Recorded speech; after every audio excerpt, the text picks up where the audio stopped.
Hey guys, Professor Bill of Comic Book University and Episode 4, Season 1, Krypton, The Word of Ra. Alright, let's get into this. So, straight up, this show is one of the reasons why I just don't like, it's proof of why I just don't like religious zealots. I just don't see the point in them. They make no sense.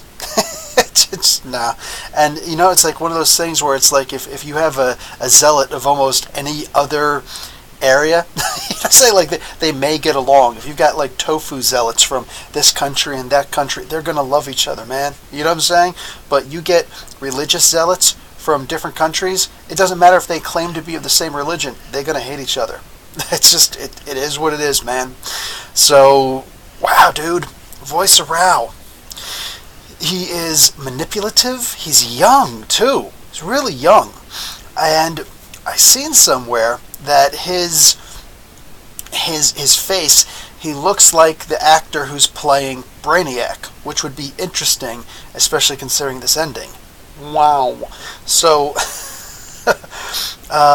we're thinking that Black Zero are these guys who the commander, he's known as the commander, this guy who looks like what does he look like? Like Lawrence Fishburne.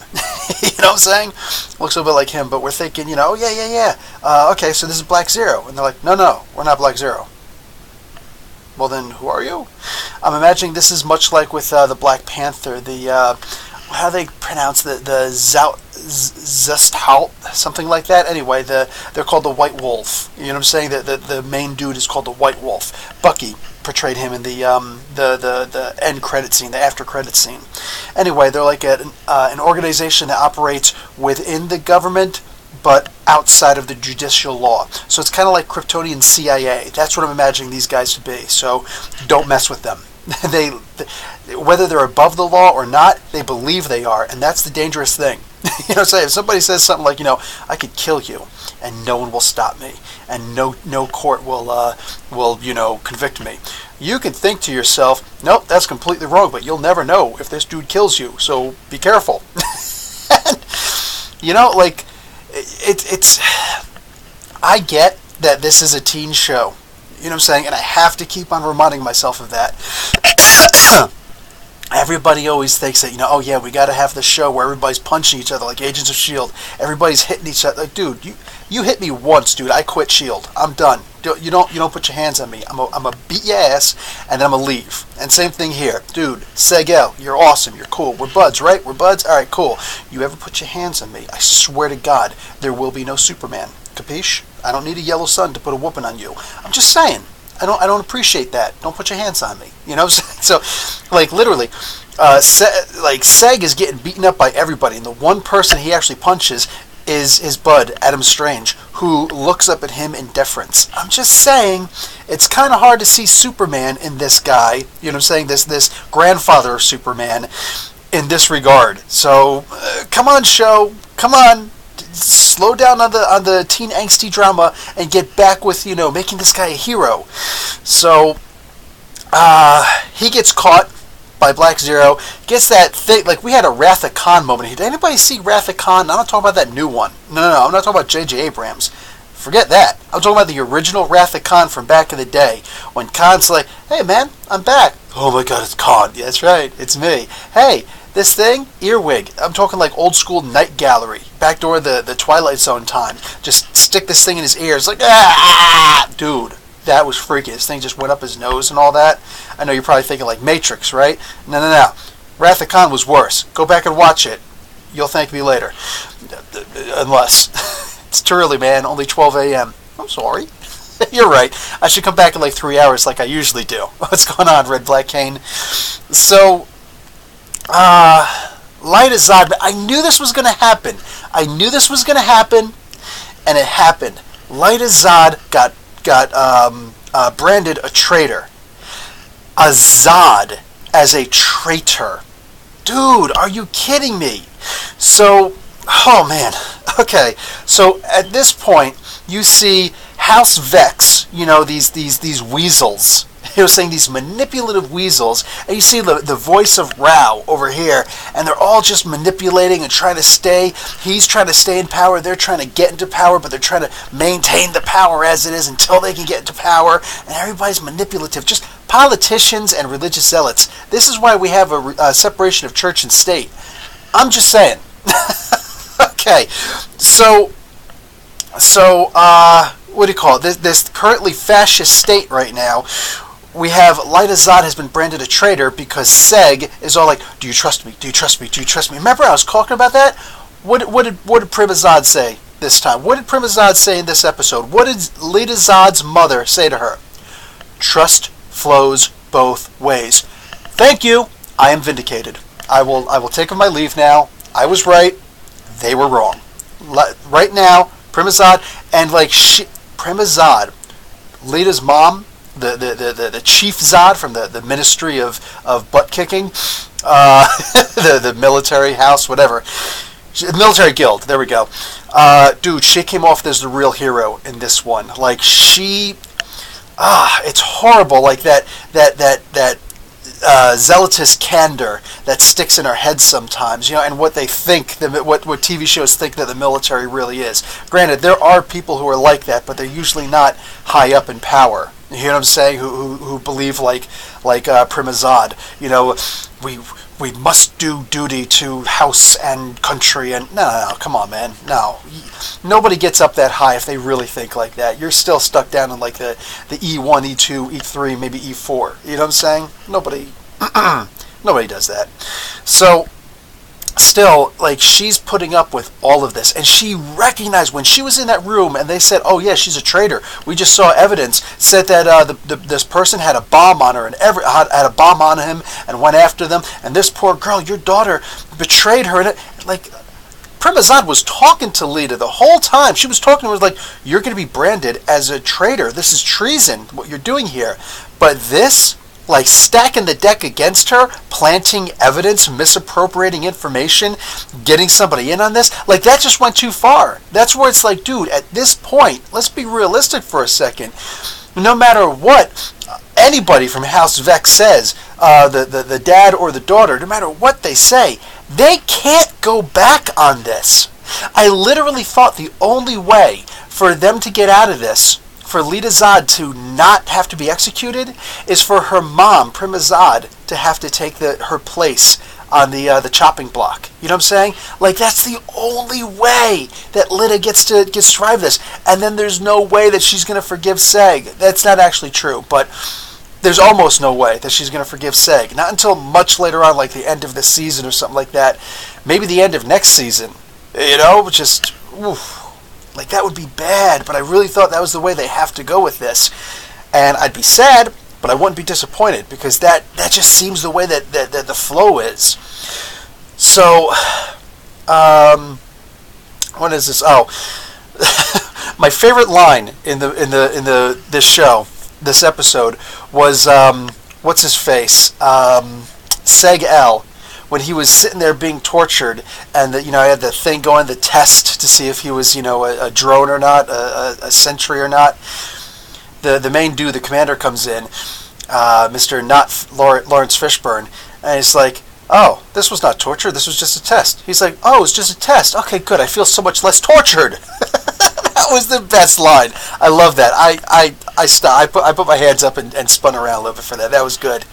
So what's her name? Ona, Ram's daughter. So the mom who got possessed by the Brainiac thing, who died at the end of this. Dude, that's so sad. Why kill her?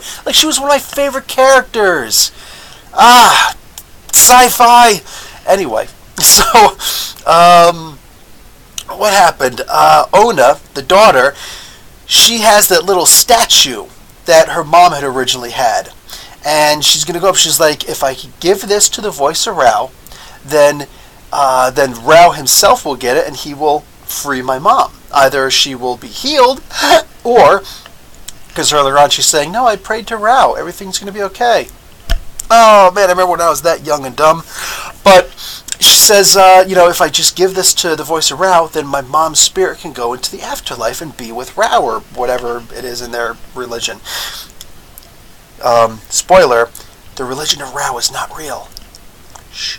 So, so she goes up and she gives it to him, and there's a whole bunch, and people just like, like, oh man, like it kills me, but yes, this is a fascist state. Like, this is a fascist state that Krypton is in right now. All right, this is fascism, where there's a religious head, a zealot, who's in charge, whether he believes in that religion or not. He's in charge of this religion, and there's propaganda all over the place, and God forbid you believe in something other than what they tell you to believe in, you're going to be in trouble, and they're going to manipulate data and whatnot to show that you're a traitor before they actually kill you, but they will kill you. Like, it's terrible. It's a scary place to live in, dude. Terribly scary place. So it only makes sense that, yes, the one dude who's, he's in a police, the police and the military, like the same here. He's in this position of literally the most minute form of authority. So, here's some, rankless person here, and turns around, like that. He was left-handed, whatever. And it's like, why the show of power? You are in full body armor with a military carbine of some sort. Like, all your buds are around you. You are the very epitome of authoritarian state right now. There is no form of power higher than you right now. And yet you feel the need to still display that power to a derelict and a little girl. Yeah, I love this show because they're showing stuff like this. This is awesome. So, Ona goes up and she gives the statue, and Kem, his character, he had to go a little bit long-winded there, like, please do this, because it'll be really good for her, and for all of us, and for everybody here, and we're all gonna really like you then if you do that. It'll make us feel better and like you again. Okay, dude, we actually got your point about 2 lines in the script ago, so chill, alright? And he keeps going, but literally, like, that's the only part of this episode I didn't like. Literally, that part where Kem just keeps talking. Chill, man. You don't have to read every line of the script, even if they tell you do. You don't. So she gives him the little statue, and he's like, oh, you are awesome, and yes, I will bless her, and, wah. Yes, I know, the whole religious thing. It's really cool. I genuinely dug that. It's exactly what I would expect, what I'm saying? And they must have had, like, a fitting room right behind this dude's dress, because, like, she comes out in the garb. I was surprised she didn't have tattoos already written on her face. I imagine she's got to, like, bang her head against the books. Oh, manique, what I'm saying? Like Monty Python's Quest for the Holy Grail, but, bang your head like 40 times, you get a single line of script across your face. 300 times more than that, you get another one. But what do you call it? Yeah, dude, she already got fitted for a dress and everything in the middle of this dude's lecture, and she comes out and gives the final line. That was wow. I'm just saying, they're like, we are going to indoctrinate someone today. Don't know who, but she'll be about this tall. Get the dress. So she comes out, she gives the line. It's like, cool, but she gets a name now. She gets a rank. That is awesome. That's one of those things where even if you don't believe in this, mumbo jumbo, you're just like, oh my god, she's got a rank. That's insane. I love that. Hold on now, Mark Guerrero. I'll get right on it. So anyway, no, actually, that is really just about it. Anyway, that's when Rom dies, and she's like, you've got to stop Lita. So somehow Rom knew that, I guess Brainiac had like what was it, a self-preservation sort of last-ditch effort thing in case he gets, his program gets destroyed. Because the commander's like, if she's still alive, if Rom is still alive, then the information didn't get sent. Not all of it, just the preliminary information. So with this, so that means that when she got, hit, the energy went into this, this figurine. So when it came into the hands of the voice of Rao, it actually came in before, but I guess when it's obviously sentient, when it realized that it was alone, and that this is somebody who it can actually use, it's like, okay, cool, we're good, and it came out and attacked him, and now he's going to turn into the new, I don't know, whatever that thing, the Sentry, the Brainiac Sentry. So that was Sick, dude. That was sick. So now the voice of Rao is going to be the new Brainiac Sentry. Oh, messed up, messed up, messed up. And we still haven't seen Doomsday, which is sick. And guys, just scroll down a little bit. You will see Hawkgirl explained. Who all do I have explained down here? I did a 1 minute explanation. It's a little bit longer than a minute, but one of Hawkgirl, who is coming up in the show soon, Doomsday, who's coming up in the show, Brainiac, who's already in the show, and Adam Strange, who is in the show. So I did an explanation of their comic book counterparts. So, yeah, if you want to get into the comics and whatnot, this is who the characters are based on from the comics. So, alright, Mark Guerrero, do you think the Brainiac plot will last the whole season? Oh, excuse me, the whole series, or just the first season? I get the feeling it's just for the first season, and I imagine by now they're already discussing a second script, but that would be me. They can always have the threat of Brainiac at some point later, but I get the very distinct feeling that this series is going to go into a second season. I figured that I would have heard by now if it was going to go into a second season, but either way, I'm positive it's going into a second season. I'm absolutely positive. The thing is, the way that things work in Hollywood, and I don't know about the Hollywood thing, I know about the Toronto thing because I actually talked to people who are in the guild, the Filmmakers Guild, because my wife wanted me to apply for one. I'm like, yeah, but I'm doing this comic book channel thing, you know? Anyway, yeah, I actually talked to them, and they all say the exact same thing. Nah, dude, you would think that they would plan as soon as possible, but these writers, they get a whole bunch of them in a room, and they brainstorm like crazy, and you'd be surprised how quick they can write out a script for an entire season. Like, I'm talking like 23, 24 episodes, God forbid just 10 episodes. You know what I'm saying? They will blow through these things. So I'm sure they haven't even given too much thought into what's going to happen in the next season. You know what I'm saying? But I am pretty sure that they've got all of this wrapped up for this first season because they didn't know if this was actually going to be a success or not. Especially with the preliminary. Even me, when they're like, oh, we're going to do a series about, Superman. I was like, we've already seen a series about Superman. Yeah, but it's going to be about his grandfather. Okay, now I really don't want to see this because I just don't think this is going to be, particularly exceptional. And then I see the first, the pilot, and I'm like, okay, yeah, this is really good. So I was more than actually, when I saw the first trailer, I was already sold. So, yeah, I don't know if anybody really thought that this was going to be this big of a success quite so quickly. But only 10 episodes of this first season.